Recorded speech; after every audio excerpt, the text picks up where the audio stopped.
katakan Anda di sebuah daerah di Cirebon, apakah ada kasuistik ini kira-kira gitu kan ya? Kalau di KOBEN itu kan banyak, termasuk ada munculnya secara organisatoris itu kan LSI, Iya, PWILS, iya, sorry sorry sorry, iya, maaf maaf, iya, ada PWL. PWILS. Nah kira-kira bagaimana ini, Gus menurut Anda? Nah, ini sekedar sharing informasi. Ini nyata terjadi di kota Cirebon. Saya ingin bercerita, mungkin nanti bisa dianalisis dan bagi para pengkaji akademis, ini menarik juga untuk diteliti. Kota Cirebon itu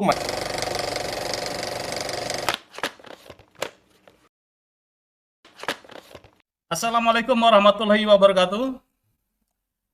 Pemirsa pada Suat TV, malam ini kita membahas tentang hasil Munas MUI, dukung kajian ilmiah nasab, dan bagaimana polemik nasab di 2026 melesat atau meredup.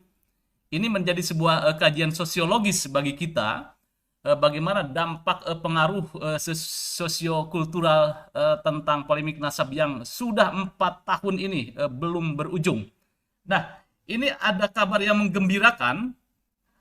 Saya mendapatkan salinan tentang rekomendasi Majelis Ulama Indonesia, yaitu yang digelar Musyawarah Nasional ke-11 Majelis Ulama Indonesia tahun 2025, yaitu pada tanggal 20 sampai 23 November 2005 di Jakarta, yang intinya ada di poin C, yaitu permasalahan perbedaan pandangan seputar mazhab, isu furu'iyah, dan isu nasab kerap menjadi sumber konflik dan polemik internal umat. Munas 11 MUI menyerukan agar umat Islam mengedepankan ukhuwah Islamiyah dan menghindarkan konflik dan polemik untuk memperkuat persatuan guna menghindari perpecahan yang dapat melemahkan posisi umat dalam menghadapi tantangan global.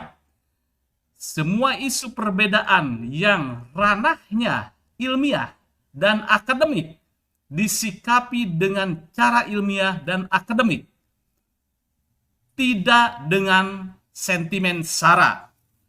Ini saya konfirmasi ya kepada orang MUI bahwa kalau secara eksplisit bahwa itu adalah mendukung terhadap kajian ilmiah, termasuk kajian nasab, bahwa kajian nasab itu jangan dilihat sebagai persoalan sara atau persoalan polemik sara, tetapi itu kajian ilmiah yang harus dibahas secara ilmiah dan juga disikapi secara ilmiah.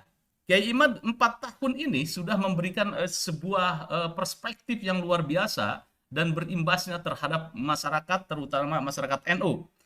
Baik, sekarang secara virtual hadir Gus Rokiotul Syam, PhD, ini kandidat mahasiswa S3 UK dari Inggris ini kan, tetapi aslinya Cirebon ya. Apa kabarnya Gus?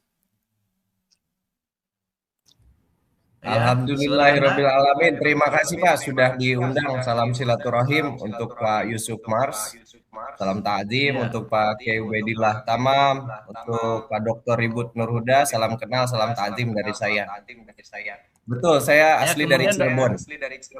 oh, asli dari Cirebon ya. Tetapi ini satu lagi, intelektual muda NU yang sebentar lagi mendapat gelar PhD dari London. Kemudian saya langsung ke Gus Rokiatul Syam. Saya dengar Anda juga ikut dalam musyawarah MUI ketika itu. Coba diri apa Anda apa namanya utarakan bahwa MUI ini menurut saya luar biasa, top markotop lah, menghargai atau mengapresiasi terhadap polemik nasab, bahwa sikap apapun termasuk nasab itu harus disikapi secara ilmiah. Silakan, Gus. Ya, terima kasih Pak Yusuf Mas. Bahwa benar, saya mengikuti waktu itu Munas MUI di Ancol dari 20 November kalau nggak salah sampai 23 di sana. Kendati tidak secara grand temanya perkara nasab, tetapi memang betul ada disinggung sebagaimana tadi di Mukodimah dibacakan oleh Bapak.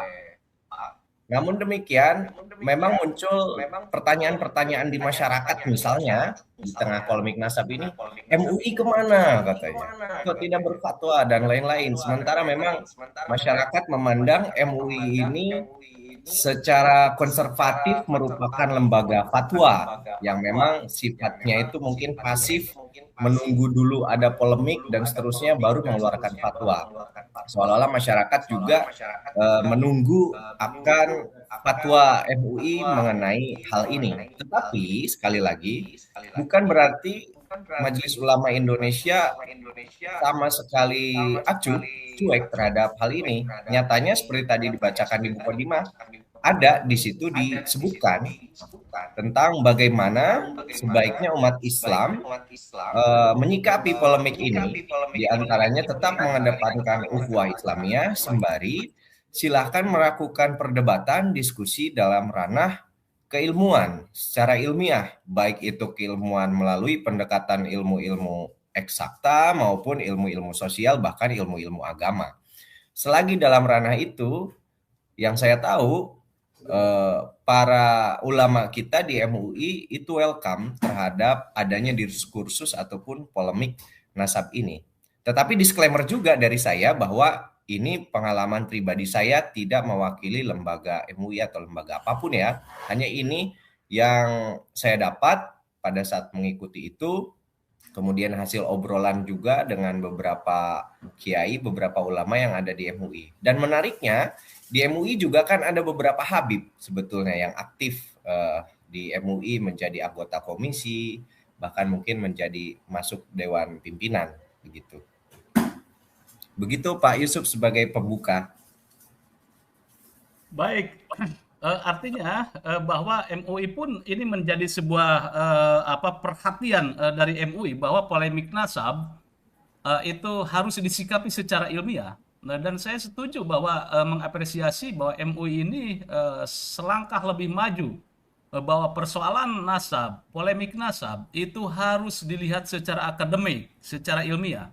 Nah, Gus, kita berbicara nih apa implikasi nih secara sosiologis, ini kan udah 4 tahun nih di 2026 ini, apakah polemik nasab ini atau diskursus nasab ini semakin melesat atau justru meredup? Kira-kira bagaimana pandangan Anda secara sosiologis? Oke, sebelum ke situ Pak Yusuf, saya ingin juga sedikit memberikan pandangan bahwa mengapa MUI dianggap lebih progresif menyikapi polemik nasab ini dengan mengedepankan ukhuwah Islamiyah dan juga berada dalam koridor keilmuan ilmiah terkait perdebatan polemik nasab ini, dikarenakan kita memahami di MUI itu ada lebih dari 70 ormas Islam ya yang tergabung di Majelis Ulama Indonesia.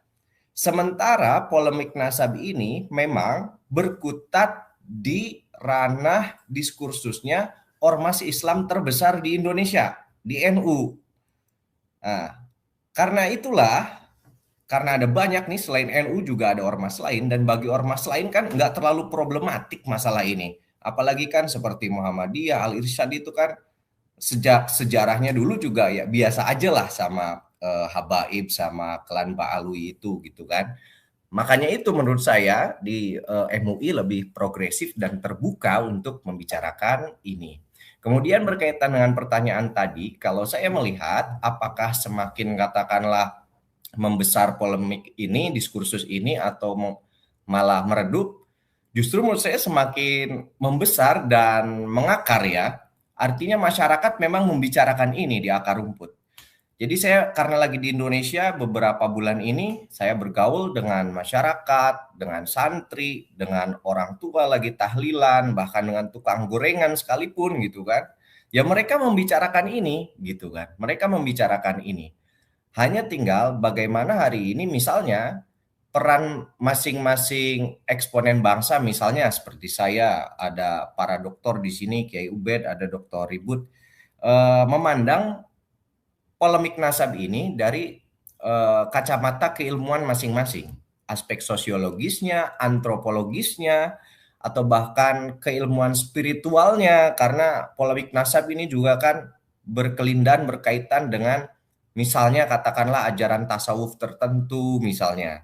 Nah, ini saya banyak sharing juga dengan mahasiswa yang sedang menyusun tesis. Bahkan saya istilahnya kasih pantikan diskusi. Seandainya coba angkat topik eh, tarekat tertentu dinamikanya dengan kelompok habaib pada masa Utsman bin Yahya misalnya. Itu kan sejarahnya pernah tuh melalui geger Cilegon bahwa Qadiriyah Naksabandiyah itu dicap sesat, gurunya adalah guru palsu dan seterusnya. Bagaimana kalau itu dikaji kemudian secara sosiologis dan dicari relasinya dari historisitas tersebut dengan realitas sosial, religio-sosial masyarakat kita sekarang. Jadi singkatnya, kalau pertanyaannya apakah membesar atau meredup, ini semakin membesar dalam arti semakin berkembang, tinggal bagaimana para intelektual, ilmuwan mengarahkan ini kepada upaya-upaya pencerahan dan upaya mencerdaskan kehidupan bangsa. Itu menurut saya, Pak Yusuf Mas. Oke, jadi semakin melesat, apakah pernah gitu kan ya melihat bahwa ini di arus bawah nih, di arus bawah nih.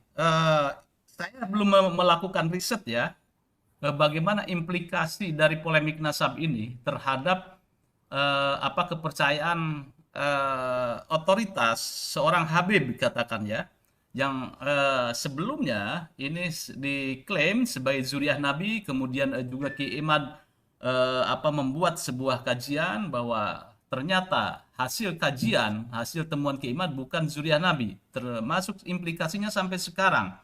Nah, implikasi secara jelas lah. Katakan Anda di sebuah daerah di Cirebon, apakah ada kasuistik ini kira-kira gitu kan ya? Kalau di KUBED itu kan banyak, termasuk ada munculnya secara organisatoris itu kan LSI, Ya, ya. PWILS, sorry, maaf, ada Ya, PWILS. Nah, kira-kira bagaimana ini, Gus, menurut Anda?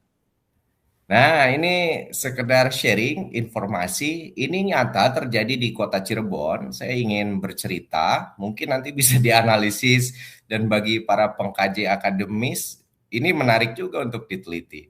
Kota Cirebon itu Majelis Ulama Indonesianya berpuluh-puluh tahun sejak zaman Orde Baru, dulu ada namanya Habib itu yang terkenal namanya Aib Muh. Nah, itu ketuanya. Kemudian digantikan berikutnya oleh mungkin bukan Zuriyah Habib ya, tetapi masih dikatakan Muhyiddin lah, Kiai Muhyiddin. Kemudian setelah itu yang baru demisioner kemarin itu juga anaknya Aibmu alias ya Habib juga dari klan yang sama begitu kan. Kalau nggak salah marganya itu bin Yahya. Yang menarik Musda kemarin di kota Cirebon pada tanggal 23 Desember itu yang menang bukan Habib lagi. Yang padahal masih punya kesempatan satu periode lah paling tidak. Tetapi ada gerakan untuk udahlah stop. Toh ternyata klaim nasabnya itu nggak asli kira-kira begitu. Belum lagi dari segi kinerja karena didasarkannya pada rasa pertama husnudon karena dia duriah Nabi. Yang kedua husnudon mungkin karena duriah Nabi dianggap lebih berilmu, baik secara ilmu ilmiah, akli ataupun spiritualitas. Yang pada akhirnya karena hanya mengandalkan ini, itu tidak banyak pergerakan ataupun program yang dilakukan oleh kepemimpinan Habib ini selama satu periode. Hal inilah yang menyebabkan pada akhirnya para hadirin di Musda yang punya suara itu berpikir harus ada pembaruan, harus ada pembaruan. Dan akhirnya terpilihlah, yang terpilih itu bukan Habib. Ada yang terpilih adalah namanya Dr. Kiai Haji Syamsuddin MAG. Dulunya Rois Suriah PCNU Kota Cirebon. Begitu. Itu contoh nyata di Kota Cirebon. Boleh silakan ditelisik. Karena memang saya hadir langsung di forum Musda itu. Ya, ya, baik. Apa saya langsung ke Ubedillah, kemudian sementara ulama ya, sampai saya meyakini bahwa Indonesia itu besar atau Nusantara itu besar, bahwa mereka datang ke sini bukan karena apa, tetapi karena ingin ikut apa memperbaiki perekonomiannya. Baik, Dokter Ribut, bagaimana Anda melihat ini MUI luar biasa nih di akhir tahun, awal tahun memberikan support moral. Ini support moral menurut saya. Nah, kira-kira perspektif Anda ini, polemik nasab akan seperti apa? Silakan. Ya, Bismillahirrahmanirrahim. Terima kasih Pak Yusuf ya. Salam hormat saya untuk Kiai Haji Obedillah ya, dan juga untuk Gus Rocky. Ini kesempatan saya yang pertama ini bisa ngobrol bareng, diskusi bareng bersama Gus Rocky. Ini suatu kebanggaan ya, kebangkitan intelektualisme Islam di Indonesia, insya Allah melalui riset genealogi ya.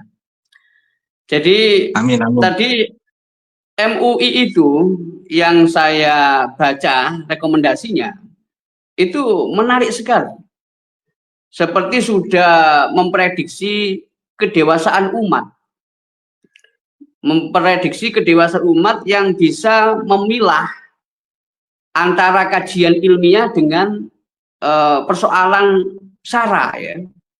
Persoalan ras, persoalan kabilah yang dalam hal ini adalah kabilah Ba'alawi atau etnis Ba'alawi yang diwadahi oleh Rabithah Alawiyah ya, sebagai organisasi etnis yang ada di Indonesia saat ini.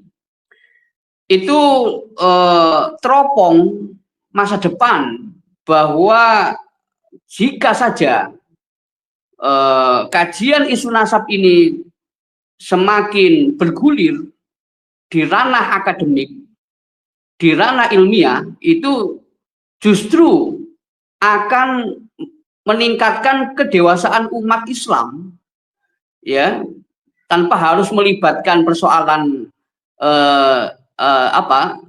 persoalan sentimen antara Habib atau bukan Habib.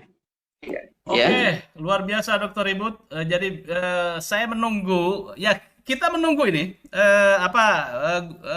Dr. Ribut mendorong bagaimana kajian ini bisa diambil alih oleh MUI sehingga tidak hanya sekedar rekomendasi, tetapi menjadi sebuah fatwa tentang nasab. Bahwa nasab Ba'alawi dipertanyakan atau tidak tersambung, ini akan semakin menarik jika muncul dari lembaga semacam MUI. Seperti yang kasus makam Mbah Priok. MUI itu melakukan riset itu. Kemudian muncul dari hasil riset itu bahwa makam di situ sejarah Mbah Priok itu dipertanyakan. Sehingga konflik tentang Mbah Priok itu lebih kepada konflik masalah kepemilikan tanah. Itu salah satunya yang muncul dari hasil riset. Nah, jika ini dilakukan oleh MUI, ini sangat menarik ini. Bahwa kemudian riset, kemudian baik itu risetnya secara sejarah atau secara kepustakaan, apapun lah itu akan lebih dahsyat. Baik, saya ke Gus Rocky. Gus Rocky, ini kan saya membaca dari dulu ini bahwa Kiai Imad ini sedang mendekonstruksi tentang hegemoni klaim nasab. Bagaimanapun bahwa tadi Eng Seng Ho melakukan riset, itu adalah hasil riset disertasi dia ketika di Chicago University, dan Eng Seng Ho adalah dosennya Fahmi Alatas siapa itu yang nulis tentang otoritas ulama. Itu ditulis tahun berapa, Mas? Itu ditulis tahun berapa, Mas? Eng Seng Ho itu cukup lama ya. Coba saya ini tahun berapa dia risetnya ya kan ya. Ini cukup lama itu kan ya. Bahwa pokoknya sebelum geger-geger nasab itu, dan dia kemarin saya sebetulnya mau ke Malaysia nih. Ketemu dengan dia untuk sekedar nostalgia, karena setahun sekali dia biasa dari Amerika pulang ke Malaysia. Nanti saya hadirlah Kiai Imad. Kiai Imad mencoba mendekonstruksi seperti teorinya Michel Foucault bahwa sejarah atau kalimat itu bisa didekonstruksi. Nah, Kiai Imad mencoba mendekonstruksi di sini bahwa Habib adalah cucu Nabi. Kemudian dia mendekonstruksi, mempertanyakan, benarkah ternyata di situ ada celah yang kosong, bahwa secara subjektif sejarah bahwa tidak ditemukan fakta-faktanya. Nah, kira-kira Anda melihatnya seperti apa nih, flashback terhadap persoalan polemik nasab di Indonesia? Silakan, Gus Rocky.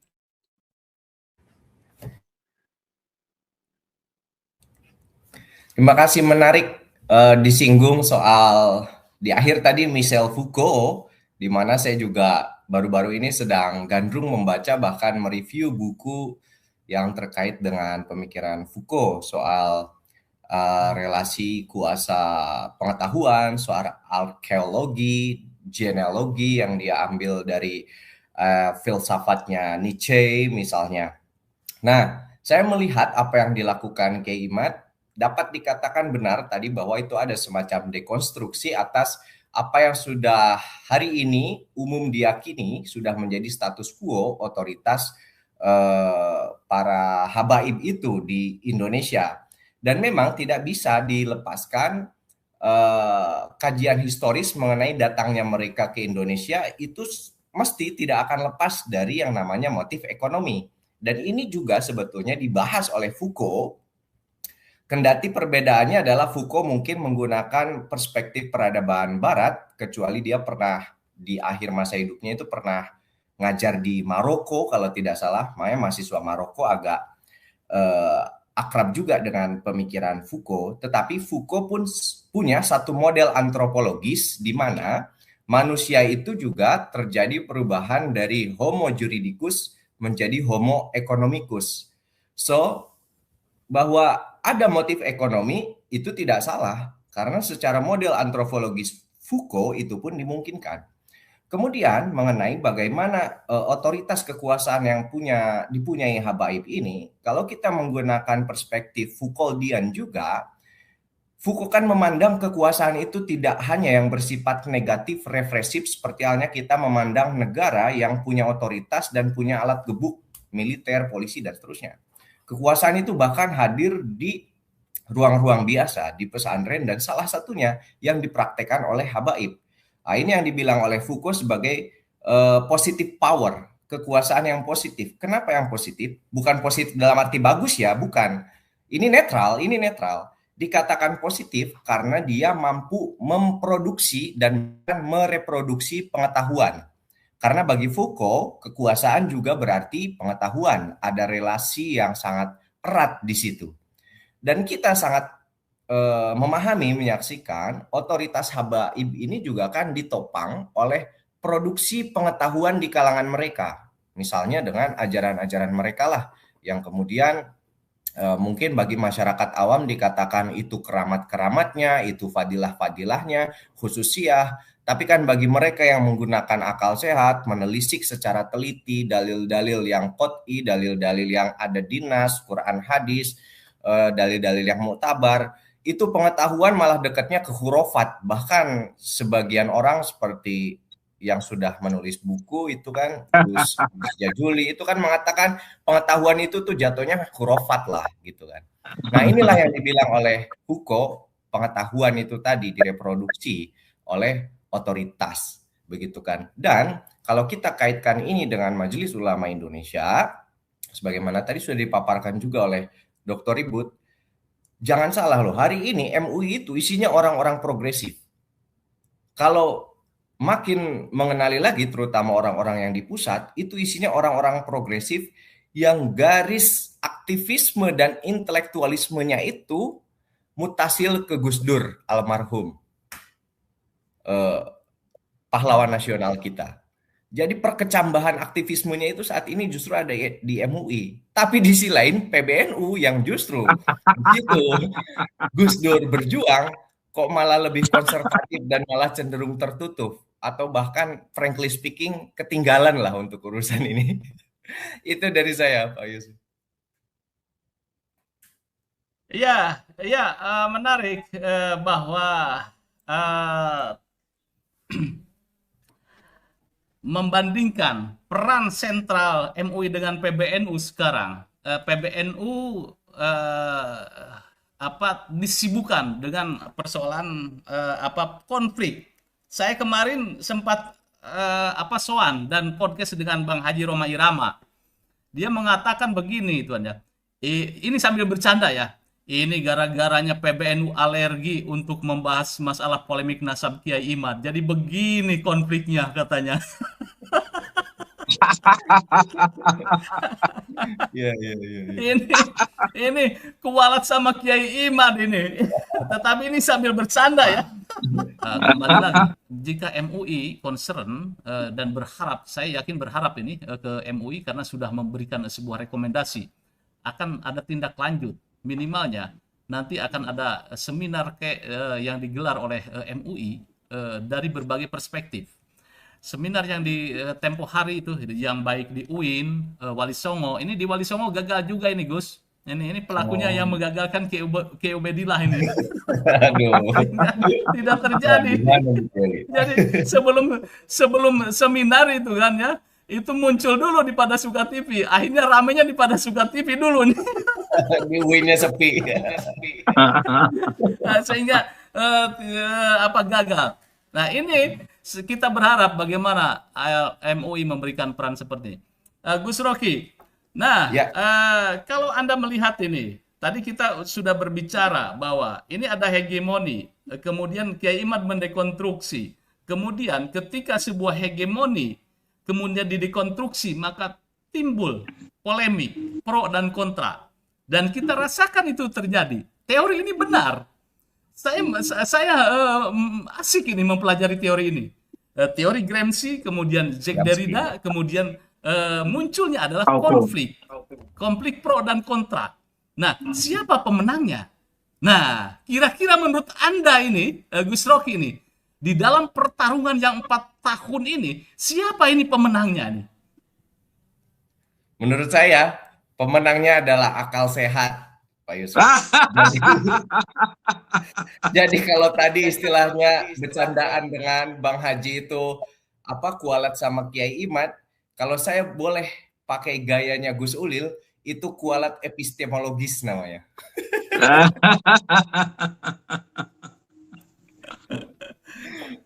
Begitu singkatnya. Ya, saya setuju bahwa yang menang adalah akal sehat. Dan ini saya lihat seperti MUI awal-awal didesak bagaimana fatwanya, termasuk kemudian ajaran-ajaran khurafat itu ya. Sampai sekarang tidak ada jawabannya. Dan terakhir 2025 mengakhiri 2025 itu adalah mengakhiri yang bagus bahwa kajian ilmiah diteruskan. Saya juga meyakini PBNU akan melakukan hal yang sama dan lebih maju. Tetapi catatannya, para pengurusnya ganti ini. Ganti.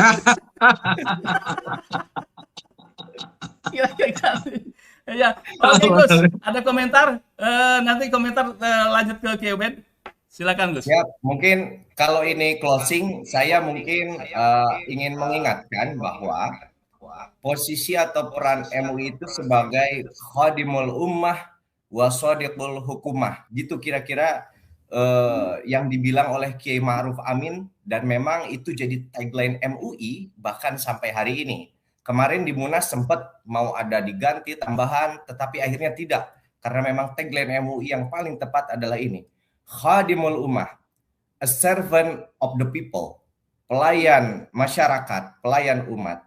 Wasadiqul hukumah, dan juga mitra pemerintah, a partner of government. Di mana kalau pemerintah nggak beres, MUI bukan mengkritik memang, tapi memberikan tausiah, mau'izoh, karena mereka ulama, bukan demonstran, bukan aktivis ngumpul di Monas, kira-kira begitu. Nah, jadi mudah-mudahan sih hari ini progresivitas yang sudah terjadi di MUI beberapa periode ini kan kepemimpinannya oleh siapa, figur yang paling sentralnya juga publik itu tahu siapa yang bisa bikin MUI seprogresif ini. Mudah-mudahan di NU juga PBNU ini bisa diikuti. Yang sebetulnya juga PBNU yang dulu ya nggak seperti inilah. Ini kan yang periode ini aja. Itu aja dari saya. Terima kasih. Oke. Makasih. Dulu lama, Mas. Kiobed. Nah, sekarang ini kalau dulu NU di awal berdirinya menyelamatkan makam Nabi. Nah, sekarang ini, generasi kita sekarang ini menyelamatkan dzurriyyah Nabi.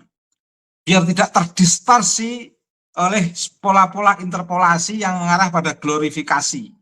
Dan itu sangat membahayakan dalam perkembangan peradaban umat Islam ke depan. Luar biasa, kayak berlanjut kisah itu, Mas. Oke, saya ingin menutup dengan sebuah pernyataan singkat, Mas. Hadat tahawulu yudhiru annal mujtama'al Indonesia qad nadija fi tanawulil qadaya al-hassasah muntaqilan minal jadali ilal bahthil ilmi ar-rasina. Transformasi ini menunjukkan bahwa masyarakat Indonesia telah dewasa dalam menangani isu sensitif, berpindah dari perdebatan kusir menuju riset ilmiah yang berbobot. Makanya pembela-pembela Ba'alwi, muhibin-muhibin yang so ilmiah, kata Gus Rocky, dunia ilmu pengetahuan nggak dipercaya, siapa yang akan kamu percaya? Bahasa Gus Rocky sangat menohok sekali. Sekarang makin malu mereka. Kalau masih terus membela tanpa ilmu pengetahuan, berarti memang nggak punya malu. Istilah orang Rembang itu rai gedek. Itu aja Mas Yusuf. Terima kasih. Ya, harapan terbesar ya tahun 2026 ini menjadi momentum bagi MUI ya dengan dukungan beragam kajian riset akademik tentang nasab yang sudah beredar bertahun-tahun dan juga dengan tuntutan sikap ilmiah MUI agar isu nasab tidak mengambang ya, tidak mengambang ya di level institusi keulamaan, harus ditegaskan sehingga umat tidak terombang-ambing. Walaupun tentunya hal itu butuh waktu, karena menasah gerakan etnis yang mengklaim sebagai simbol otoritas spiritual dan moral itu butuh waktu ya bertahun-tahun, sebagaimana menasah Hizbut Tahrir yang ada di Indonesia, ya, sebagaimana menasah FPI itu sendiri yang ada di Indonesia. Ya, itu jelas butuh waktu. Persoalan kasih sayang, rahmatan lil alamin itu adalah persoalan lain yang tentunya umat Islam sudah dewasa seperti yang disampaikan Kiai Ubed dan Gus Rocky tadi. Tidak perlu khawatir adanya perpecahan. Tidak akan mendowngrade posisi MUI di tengah tantangan global, bahkan mengupgrade dengan kebangkitan riset genealogi. Itu Pak Yusuf dari saya. Ya. Oke, baik. Sebenarnya ini kita jangan heran terhadap kiprah MUI. Tahun 1993 ini ketua MUI yaitu periode dari yaitu Kiai Haji Hasan Basri menyebut bahwa tidak ada keturunan Rasulullah di Indonesia, bahkan di dunia, karena sudah dinyatakan terputus. Tidak ada lagi keturunan Hasan dan Husain. Itu terjadi tahun 1993. Dan ini menjadi sebuah polemik yang dahsyat, dan Gus Dur ketika itu tampil mengerem persoalan ini. Mengerem persoalan ini bukan membela habaib sebetulnya, karena Gus Dur membela zuriyahnya, karena Gus Dur pun ya tersambung ke Rasulullah. Nah, itu yang sampai sekarang disalah persepsikan.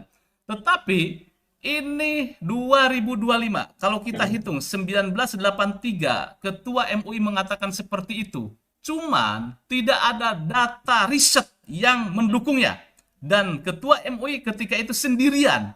Nah, sekarang Kiai Imad melakukan riset, kemudian kelompok-kelompok yang lain mendukungnya, dalam artian mendukung dari sisi data, termasuk juga kajian-kajian akademik.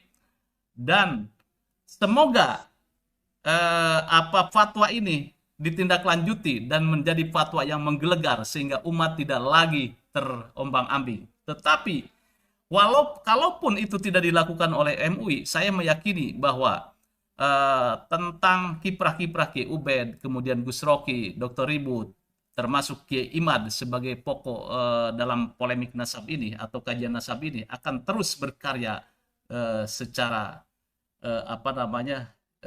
secara akademik dan dengan caranya sendiri-sendiri. Terima kasih Dr. Ribut, terima kasih Kiai Ubedillah, terima kasih Gus Rocky. Nanti di lain kesempatan kita coba bungkus kembali bahwa kajian nasab tidak hanya masalah polemik nasab, tetapi kita mencoba lebih dalam lagi.